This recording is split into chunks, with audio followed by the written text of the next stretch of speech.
Hello, hello, hello, everyone. Welcome back to my channel. Okay, before anything, I want to thank everyone who's been subscribing to my channel. Thank you so much for those real nice comments. I really appreciate them. I read them all.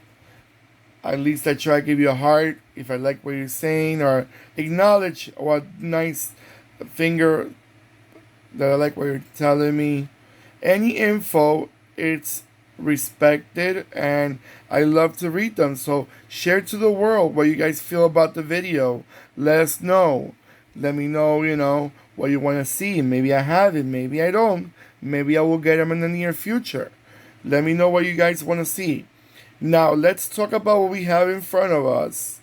I have a 143 scale Volvo C30. Now this little Swedish rocket, because it looks hooked up like it's about to take off. Look at those rear pipe fuel. How you call them? Muffler.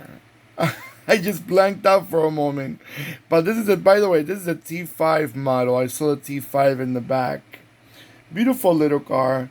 Very. I remember when this car came out, I was so shocked because Volvo started expanding their models. They started making them more modern, more rounded, not so much the square Volvo that we remember from the 80s and 90s. And they started coming out with the S60, the S80. When they came out with this one, I was in shock because we all seen the sedan part, but we never saw a hatchback like this one until the C30 came out.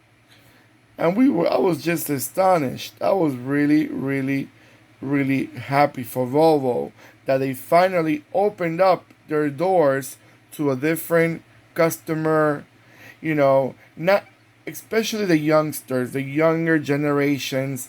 They were not really crazy about Volvo because they associated Volvo with the grandpa's car, the car that the squarish, reliable, very reliable. We all know that Volvo is very reliable, but their models were not the best and the most attractive. So when they came out with the C30, they opened a new door for the younger generation that like those hatchbacks, like the Civic, but you wanted a bit more luxurious than a Civic, and so you had the option of a Volvo C30.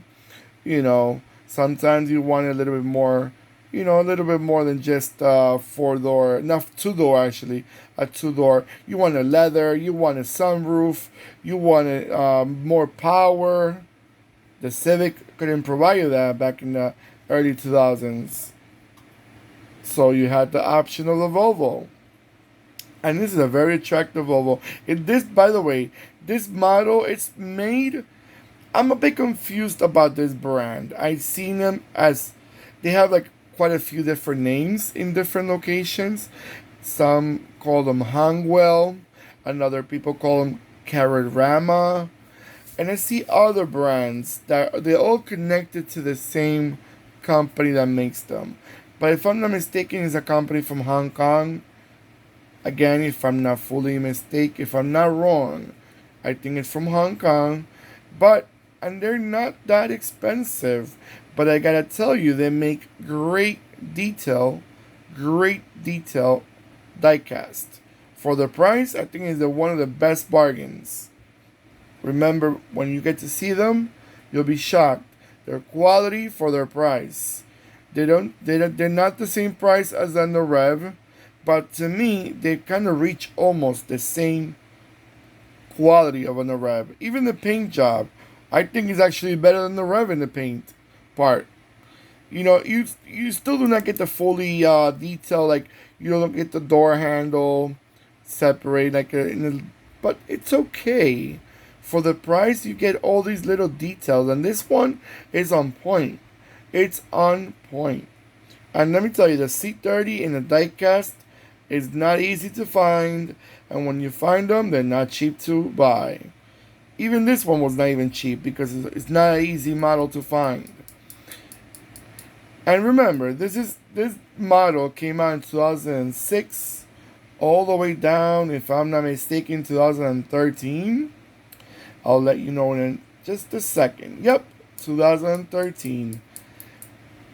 But the this is the first. This is pre facelift. You know, I think back in 2010, this model had like a refresh look, which I also have that in a diecast.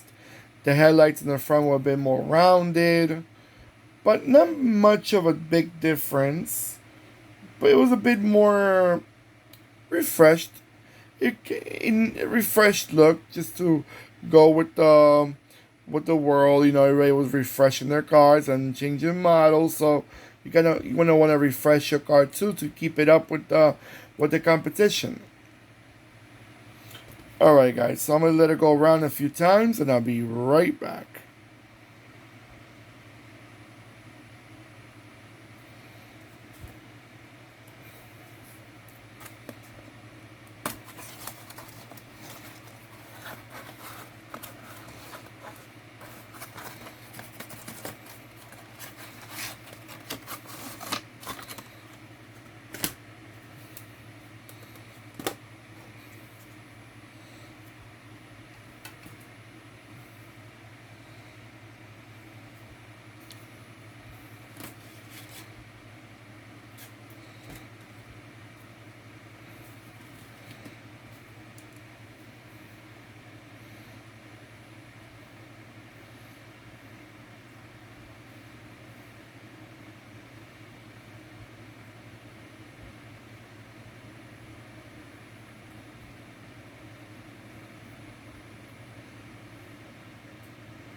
All right, everyone. So, what do you guys think about this model? Do you find them attractive? Do you find them that it's a car that you would love to own one day? Or you just say, you know what? Nah, I'll skip. It's not a car that I really like. I love it. I personally love it. I, if I had the chance to own one of them, I would probably do. Because I find them very attractive. It's not a spacious car. It's not a car that you want to have a family with. You know, if you have 3 kids, a dog, and you cannot put all those people in the back. But if you're a youngster, or you don't have to be youngster. You could be young at heart. You have the energy to look good in a car. I think it's a beautiful car to own. Alright, guys, don't forget to give me that nice thumbs up, which I truly, truly appreciate. Don't forget to click and subscribe. And when you subscribe, click the bell next to the subscribe button. That will remind you when I'm posting more videos. Alright, guys, take care of yourselves more than ever. And goodbye.